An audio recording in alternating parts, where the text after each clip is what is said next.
안녕하십니까, 레필입니다. 4월 18일 두산 에너빌리티 보도록 하겠습니다. 증시 먼저 보겠습니다. 코스피 1.95% 상승했고요. 코스닥은 2.72% 상승했습니다. 오늘 양증시 크게 반등을 하였고요. 마지막까지 상승세를 이어가면서 간만에 이제 반등을 하였습니다.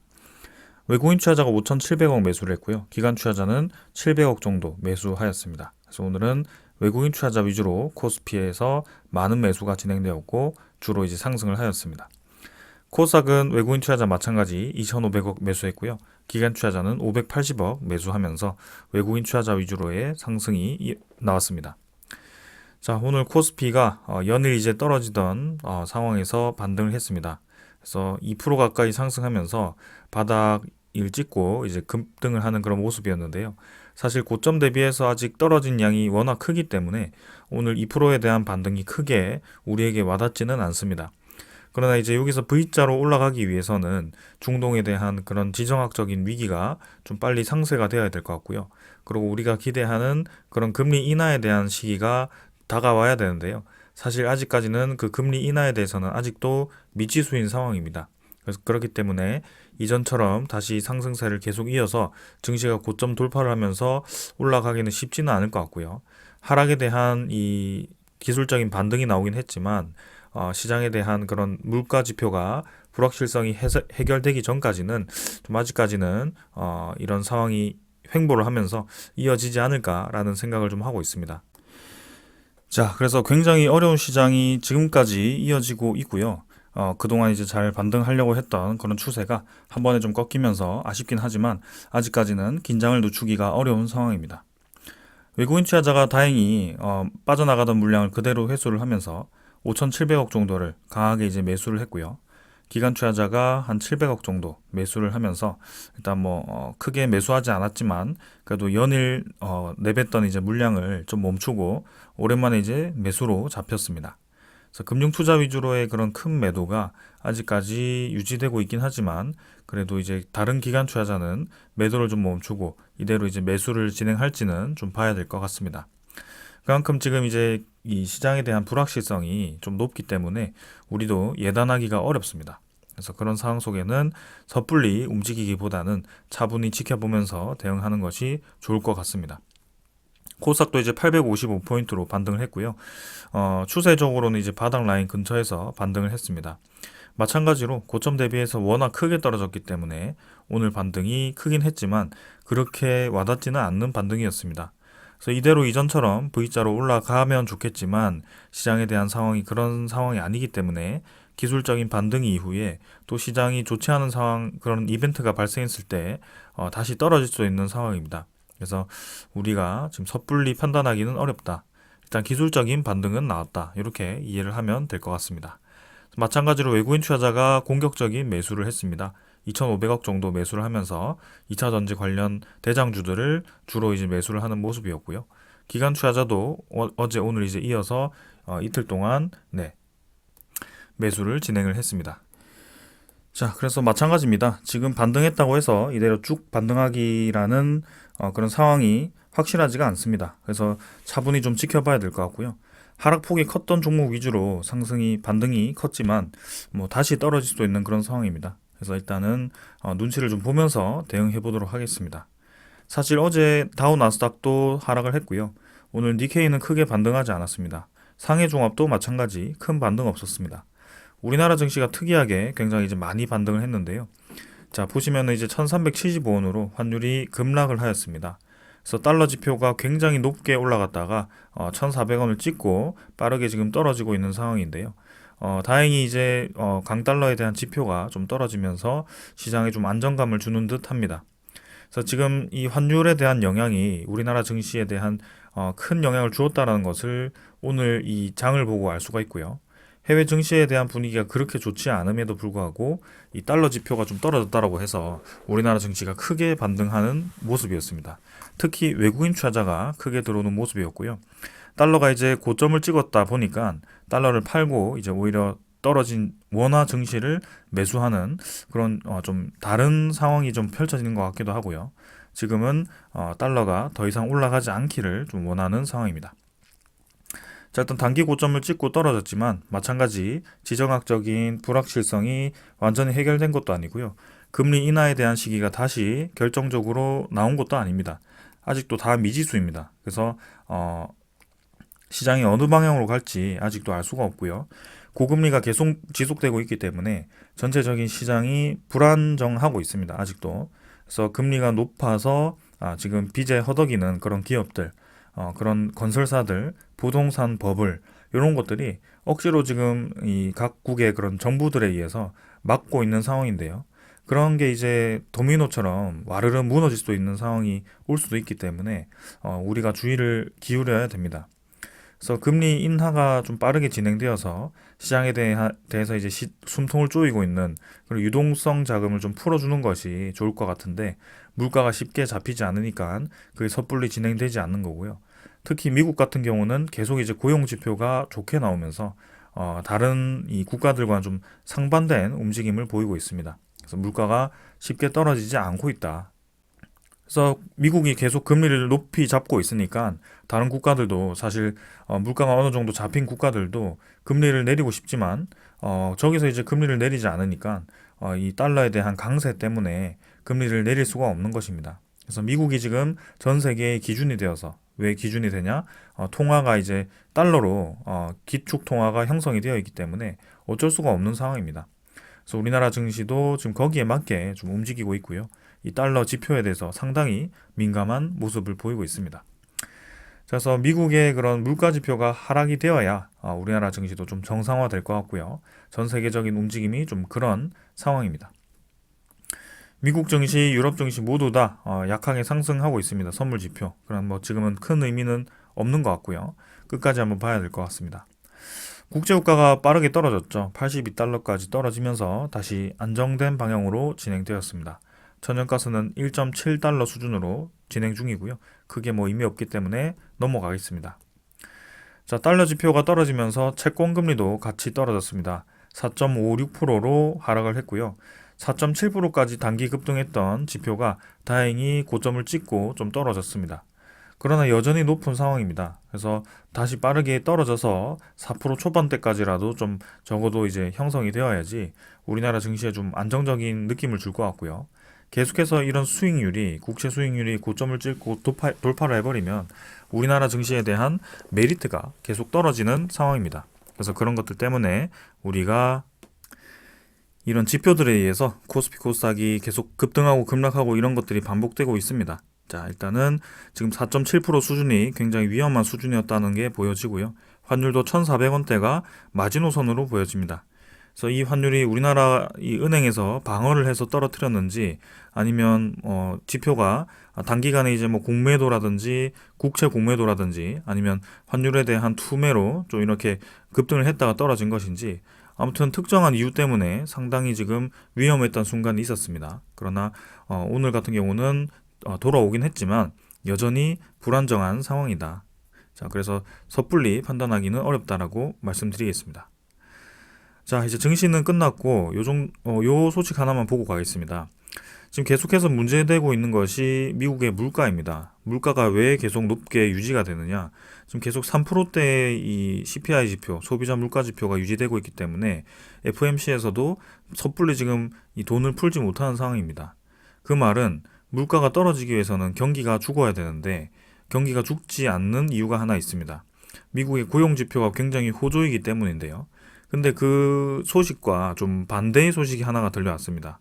자, 머스크식 해고 통보라는 소식이 들려왔는데요. 지금 이제 미국 기업의 그 테슬라가 전 직원의 10%를 해고를 했다라고 합니다. 전기차 시장이 지금 좋지 않게 계속 이제 투자가 밀리고 수요가 생각보다 떨어지니까 익률이 좋지 않게 되어서 기업 자체가 지금 이제 저 많은 인원들을 고용해서 운용할 필요가 없다라고 판단을 한 것 같습니다. 그래서 테슬라가 지금 직원의 10% 정도를 해고를 해버렸고요. 상당히 많은 인원이죠. 그래서 고용 지표가 마냥 좋지만은 않다라는 것을 또 이렇게 보여주는 대목입니다. 그래서 저번 달까지만 해도 좋다라고 했더라도 지금 테슬라의 이 인원들이 10% 감축이 되었다라고 하면 다음 달에 나올 그런 실업률이라든지 아니면 고용 지표가 확실히 좋지 않은 지표로 나타날 가능성이 크고요. 미국에 대한 경기가 서서히 지금 사그라들고 있다라는 신호로도 좀 보여집니다. 그래서 일단 4월, 5월, 6월 요 정도 상반기까지는 미국의 물가 지표가 어떻게 되는지 좀 천천히 봐야 될 것 같고, 거기에 대해서도 우리가 좀 주의를 기울이면서 진행을 해보도록 하겠습니다. 자, 여기까지 하고 종목으로 넘어가도록 하겠습니다. 자, 두산 에너빌리티 보겠습니다. 580원 상승했고요. 4% 정도 상승했습니다. 14,900원으로 마무리가 되었습니다. 자, 연일 이제 하락을 하다가 코스피가 반등을 했고요. 2% 정도 코스피 반등하면서 두산 에너빌리티도 4% 가까이 오랜만에 반등을 했습니다. 자, 그러나 이제 뭐 내린 것에 대비해서는 4% 정도가 크게 올라가지 않았기 때문에 지금 우리가 크게 뭐 감흥이 없는 상황이고요. 일단 증시에 대한 리스크가 굉장히 큰 영향이었습니다. 그렇기 때문에 좀 많은 과도한 하락이 있었고, 거기에 대해서 계속 저점을 뚫어 내려가면서 떨어지는 모습이었는데요.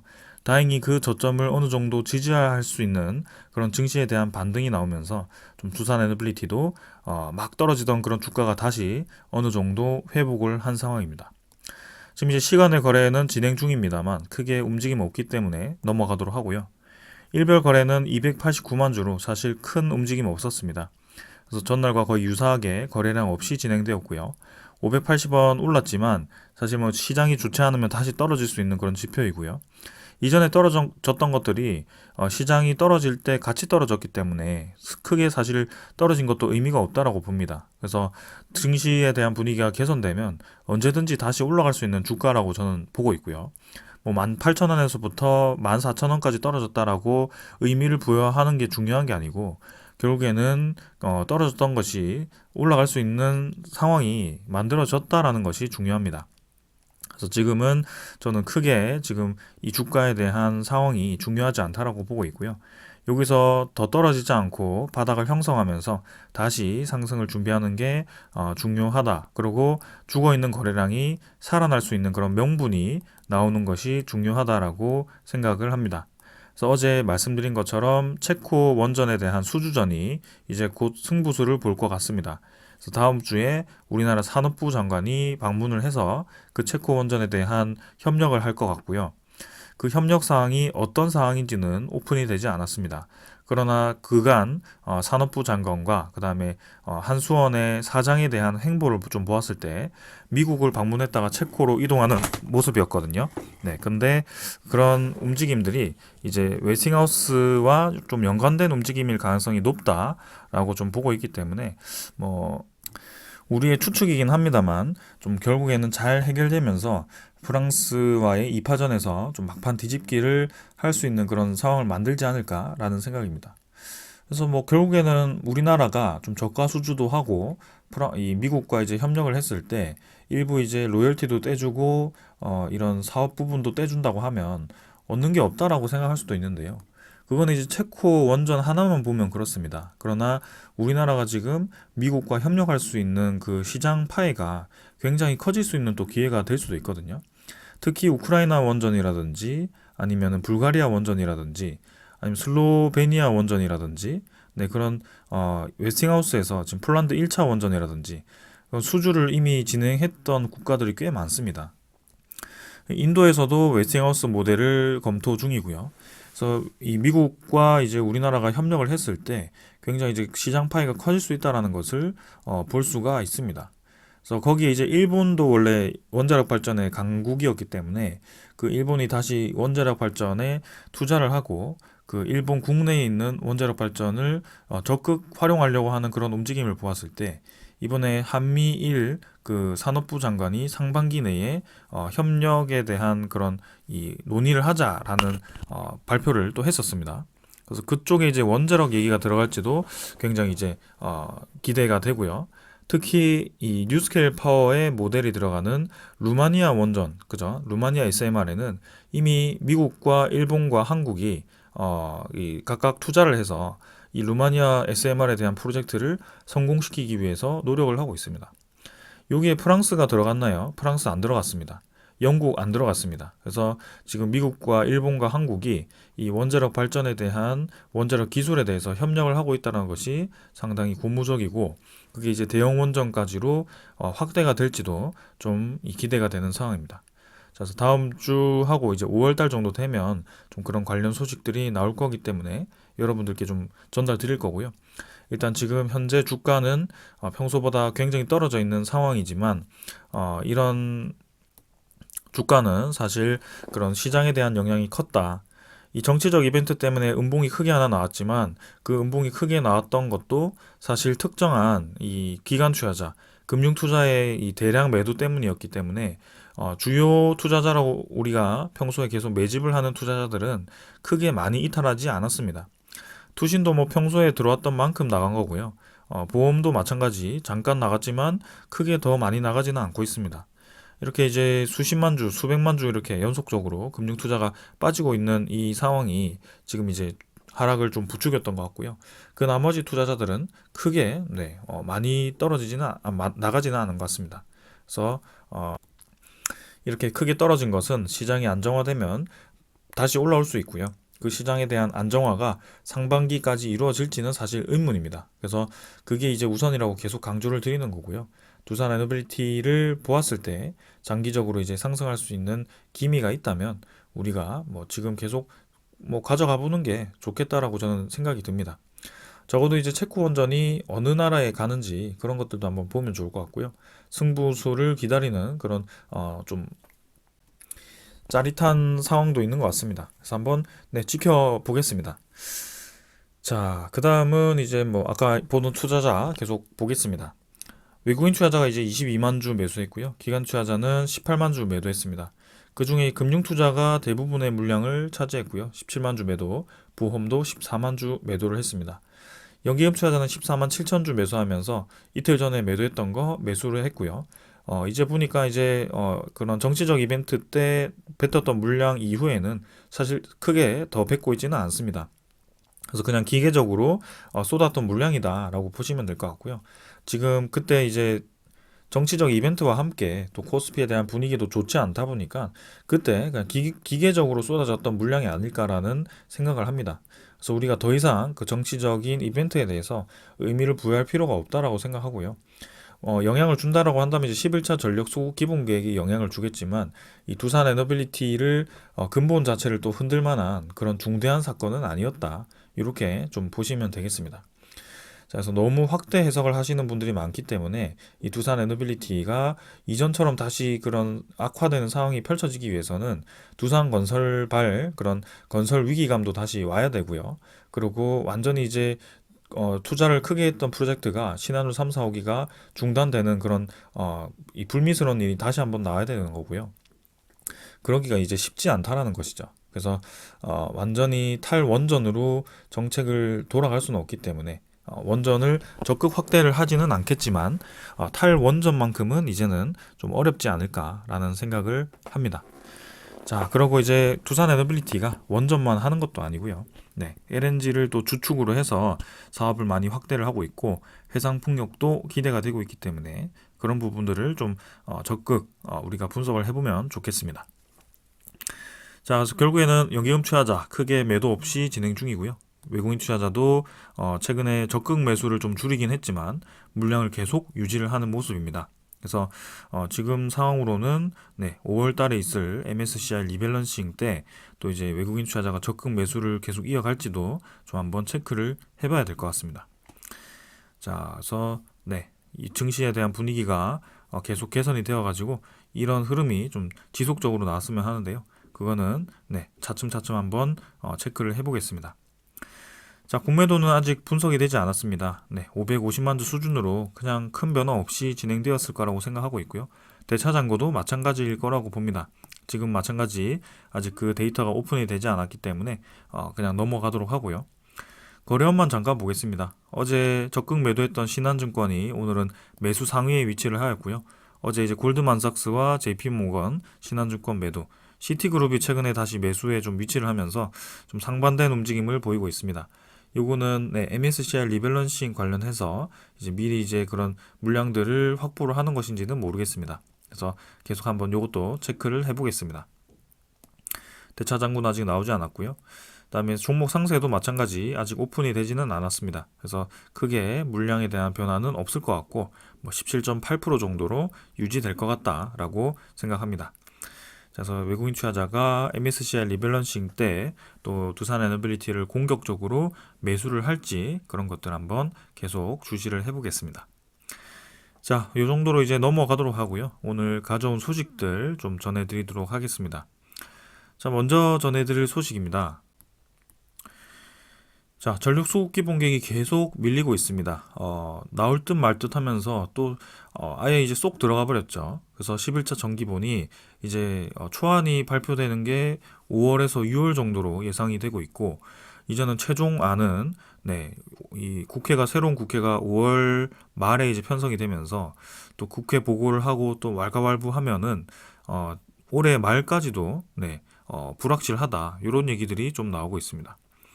그래서 이 정기본은 향후 15년간의 전력 수급 방안과 장기 전망, 수요 관리, 전력 설비 건설 등 이런 이제 국가 전력 운용에 대한 기본적인 방향을 담는 계획안인데요. 사실 이제는 2024년까지의 움직임과 이 2024년부터 2035년까지의 움직임이 완전히 180도 달라진 상황입니다. 지금 내년부터 해서 AI 붐이 일어날 거라는 그런 전망들이 굉장히 많고요. 그때를 기점으로 해서 특이점이 온다. 산업혁명 때처럼 그런 굉장히 큰 사건이 일어날 것이다. 이런 전망들이 많습니다. 그만큼 전력에 대한 수요가 이전과는 비교할 수 없을 정도로 늘어날 가능성이 크다라는 건데요. 그런 입장에서 본다면 이 전력 수급 기본 계획을 빨리 수립을 해서 그 부족한 송전망이라든지 그런 변압기라든지 그런 거 다 설치를 하고, 그다음에 필요한 에너지원들을 확충을 해서 그런 이 전력 수요가 폭발적으로 증가하는 그 시기를 대비를 해야 되는 그런 상황입니다. 그래서 그런 것들을 좀 체크를 하면서 보겠습니다. 자, 그래서 지난해 말이나 올해 초에 초안을 발표했어야 되는데요. 그 사안의 민감성을 감안해서 총선 이후로 미뤄졌다라는데요. 계속 아니라고는 얘기를 하고 있습니다. 그래서 최종안이 연내 어려울 수도 있다, 이런 얘기인데요. 일단 초안은 5월에서 6월 정도로 보고 있습니다. 그래서 언제 발표될지는 일단 계속 체크를 해볼 거고요. 자, 2030년 기준으로 해서 8차 정기본에서는 석탄 비중이 36.1%, 9차, 10차 정기본 해가지고 이제 2036년까지 이 마지막 에너지 비중이었습니다. 그래서 신재생 에너지가 30.6%, 원자력 발전이 34.6%, 석탄이 14.4%, LNG가 9.3%. 그래서 석탄 발전이 굉장히 획기적으로 비중이 줄어들게 됩니다. 그래서 향후 10년 동안 이 석탄 발전에 대한 비중이 상당히 많이 줄어들고요. 그 석탄 발전을 메우는 에너지원이 이 신재생이 굉장히 커진다는 뜻이죠. 그래서 석탄 발전에 대한 특성과 신재생 에너지에 대한 특성을 비교를 해보았을 때 상당히 이제 차이가 난다. 그래서 이 석탄 발전으로 이용하던 에너지원을 모조리 다 신재생 에너지로 1대1 매칭해서 넘겨버리면 분명히 이제 전력에 대한 불안정이 커질 수밖에 없다라는 뜻이고요. 이전에도 말씀드렸지만 배터리를 충전하는데 내가 얼마나 언제 어떤 강도로 충전을 해서 배터리가 완충이 되는데 걸리는 시간을 예측을 할 수 있어야지, 어떨 때는 빠르게 충전되었다, 어떨 때는 엄청나게 느리게 충전이 되었다, 어떨 때는 아예 충전이 안 되다, 이런 식으로 이제 정말 일정하지 않은 그런 이 에너지원으로 계속 비중이 커진다면 상당히 혼란스럽습니다. 그래서 그런 것들을 너무 급격하게 늘리면 분명히 문제가 될 수 있다라는 뜻에서 좀 이제 이런 것들을 우리가 생각을 해봐야 된다. 그래서 이런 원자력 발전이라는 에너지원을 일부 비중을 유지하는 게 중요하다라는 뜻이고요. 35% 정도를 유지를 하려고 하면 신규 원자력 발전이 필요하다라는 얘기를 계속 하는 겁니다. 왜 필요하느냐? 향후 10기가 10년간 10기가 계속 가동 중단을 할 겁니다. 그래서 이제 수명 연장을 해달라는 건데요. 수명 연장을 안 해주잖아요. 그죠? 수명 연장을 안 한다는 얘기는 안 했지만 수명 연장을 하기 위해서 필요한 핵 폐기물 처리, 그죠? 고준위 특별법을 계속 통과시키지 않고 있습니다. 그렇기 때문에 원자력 발전을 가동 중단할 수밖에 없는 상황이고요. 만약에 그 법안을 계속 고집스럽게 막아낸다면 원자력 발전은 35%가 아니고 2036년 정도에는 한 25%, 20% 정도까지로 줄어들 수도 있습니다. 그러니까 그 나머지 에너지 공백을 과연 무엇으로 메울 것인가? 급하게 석탄 에너지로 다시 늘려가지고 운용하지는 않을까, 네, 그런 우려감도 있습니다. 그리고 일반인들이 이렇게 이 표를 보면 재생에너지에 대해서 이 신재생에너지만 있을 거라고 착각을 합니다. 신재생에너지가 30.6%면 전 세계에서 굉장히 큰 비중입니다. 이 재생에너지라는 것은 신재생에너지만 있는 게 아니라고 제가 여러 번 말씀을 드렸는데요.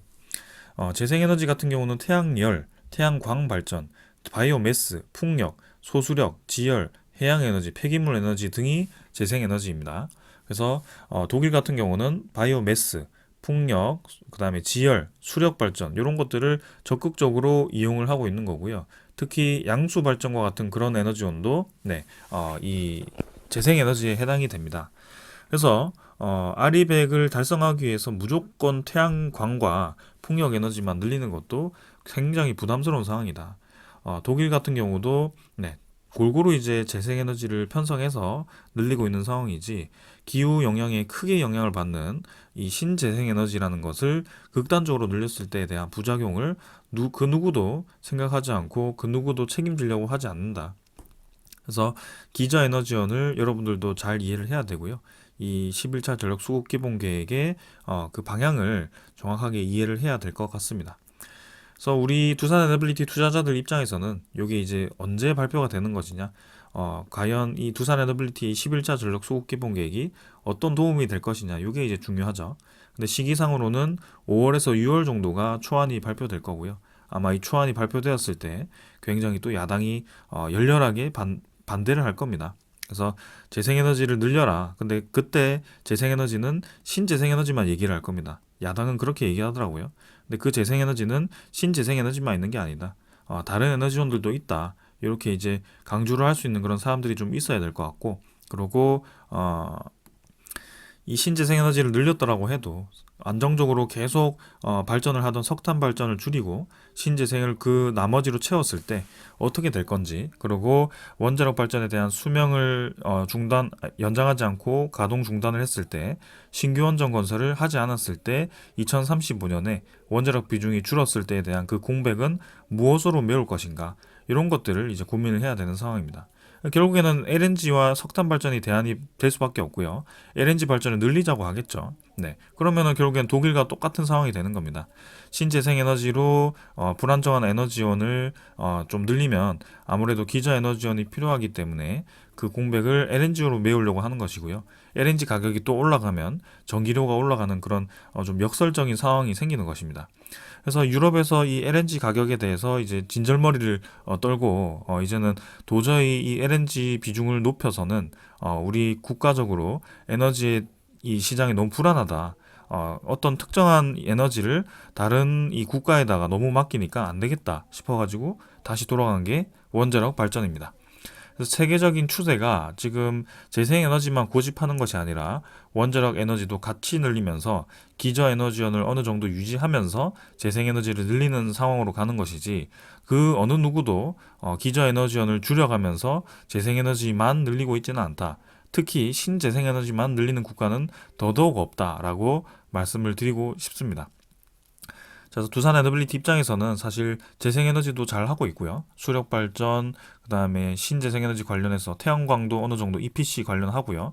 ESS 하고 해상풍력도 합니다. 그리고 원자력 발전 SMR도 하고 그 이외에 수소에너지까지도 하고 있습니다. 그래서 종합 에너지 솔루션 기업이기 때문에 지금 그 관련해서는 사실 11차 전력 수급 기본 계획이 어떤 방향으로 가더라도 수혜를 받을 수 있는 그런 기업이라고 생각을 합니다.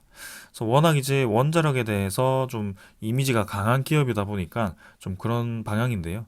아무튼 저는 이제 이 기업에 대한 투자를 떠나서도 에너지원에 대해서만 생각을 해봐도 골고루 썩는 것이 합리적인 방향이다라고 생각이 됩니다. 자, 그래서 이제 일본도 계속해서 세계 최대 원전 재가동에 속도를 내고 있습니다. 연료 반입을 시작을 했다라고 하고요. 2주간 연료 반입을 했고 재가동에 앞서서 사전 점검을 하고 있다라고 합니다. 후쿠시마 옆에 있는 이 원자력 발전이라고 하는데요. 그 원전 사고 이후에 지금 15년 만에 거의 이제 가동을 하는 상황입니다. 그래서 이 큰 사고를 겪은 이 일본조차도 왜 다시 원자력 발전을 무리하게 가동을 하는가? 최근까지만 해도 이 일본에서 북부, 그다음에 남부 계속해서 지진이 일어나고 있습니다. 강도 6의 지진이 일어나고 있는데 그럼에도 불구하고 이렇게 원자력 발전을 가동하는 이유가 무엇일까? 여기에 대해서 좀 이제 깊이 생각을 해봐야 되지 않을까라는 생각입니다. 자, 그 다음에 이제 폴란드 1차 원전인데요. 지금 이제 신규 원전 부진에 지질 조사 착수를 했다라고 합니다. 그래서 1차 원전에 대한 진행이 어느 정도 되어야 우리나라를 포함한 그 2차 원전도 진행이 될 것 같고요. 퐁트누프 원전이 이제 이 부지 조사를 위한 용역 계약을 실시한다고 하고 그 뒤에 이제 소식이 없습니다. 그런 이제 폴란드도 그 원자력 발전에 대한 필요성을 강조를 하고 있고 2차 프로젝트도 문제없이 수행을 할 것 같은데요. 그 시기가 우리 예상처럼 빠르지 않아서 좀 답답하긴 합니다만 그래도 이런 분위기를 좀 보았을 때는 차질 없이 진행 중인 것 같다라는 생각입니다. 그래서 1차 원전은 웨스팅하우스와 벡텔사가 이제 합작해서 건설을 하는 것 같고요. 이 AP1000에 대한 원자로를 이제 누가 제작을 할지가 좀 이제 의문인 상황인데요. 저 AP1000에 대한 주인공을 좀 기다려 보기도 해봐야 되겠습니다. 그래서 이 체코 원전에서의 웨스팅하우스와의 협력이 굉장히 이제 기대가 되는 상황이고 지재권만 좀 잘 해결이 된다면 전 세계적인 시장을 우리나라가 미국과 협력을 해서 좀 이제 재패를 할 수 있는 그런 좋은 기회가 올 거라고 좀 생각이 됩니다. 그래서 어떤 결과가 나올지 굉장히 좀 기대가 됩니다. 자, 그 다음에 이제 두산 에너빌리티가 그 원자력 시장에만 집중하고 있는 것은 아닙니다. 카자흐스탄이라든지 베트남 이런 쪽에 주요 화력 발전 납품을 했던 국가들이 이제 화력 발전을 탈피하면서 LNG 복합 발전이라든지 아니면 수소 발전 그런 쪽으로 이제 준비를 하고 있습니다. 그래서 베트남에서 탄소 중립 기술 개발 협력 제안을 했고요. LNG 사업 참여와 그다음에 암모니아 혼소 등 사업 협력을 검토를 하고 있다라고 합니다. 그래서 향후 이제 신재생에너지까지 협력을 하고자 하니까 이 두산 에너빌리티가 또 특히 이 베트남 시장에 두산 비나라는 큰 자회사가 하나 있거든요. 그래서 그 자회사를 필두로 해서 베트남 에너지 시장에 또 큰 참여를 할 수 있는 좋은 기회가 생겼다라고 생각이 됩니다. 그래서 지금은 크게는 사우디 시장이 굉장히 기대가 되고요. 여기는 이제 주단조 공장이 크게 지어지고 있고 향후 LNG 시장이라든지 그런 이제 이 원자력 발전 시장이 기대가 됩니다. 그리고 두 번째는 저기 이제 베트남 시장입니다. 베트남 시장도 이제 화력 발전 이후에 이제 LNG라든지 그런 재생에너지, 특히 베트남 내에서는 두산 에너빌리티 입지가 굉장히 좋거든요. 그래서 큰 프로젝트를 또 맡길 가능성이 있어 보입니다. 이제 카자흐스탄이라든지 그런 중앙아시아 쪽에 있는 그런 프로젝트들도 마찬가지 LNG와 원자력 발전이 같이 추진되고 있고요. 이런 큰 시장들을 적극적으로 노리고 있습니다. 유럽 시장 같은 경우는 이제 K 원전이죠. K 프로젝트가 이제 노림수를 가지고 들어가고 있고, 네, 그 관련해서 좋은 소식이 들려올지 기다려 보겠습니다. 자, 그래서 지금은 이런 두산 에너빌리티 진행에는 아무 문제가 없고요. 이 달러 지표가 무리하게 높아져서 그리고 물가가 잡히지 않으면서 좀 시장에 대한 상황이 좋지 않아서 단기간에 좀 많이 떨어졌습니다. 그러나 그 상황이 걷어지고 나면 결국에는 우리가 갈 길 계속 갈 것 같고요. 떨어졌던 주가는 또 기회가 되었을 거라고 생각이 됩니다. 그래서 지금 당장에서야 계속 급등을 한다, 계속 올라간다라고 확신을 할 수 없지만 저는 시장이 정상화될 거라고 생각하고 있고 좀 그런 숨은 리스크를 좀 찾아내면서 그리고 잠재적인 가치를 계속 평가하면서 투자를 이어가 보도록 하겠습니다. 자, 오늘 여기까지 하고 마무리하도록 하겠습니다. 감사합니다.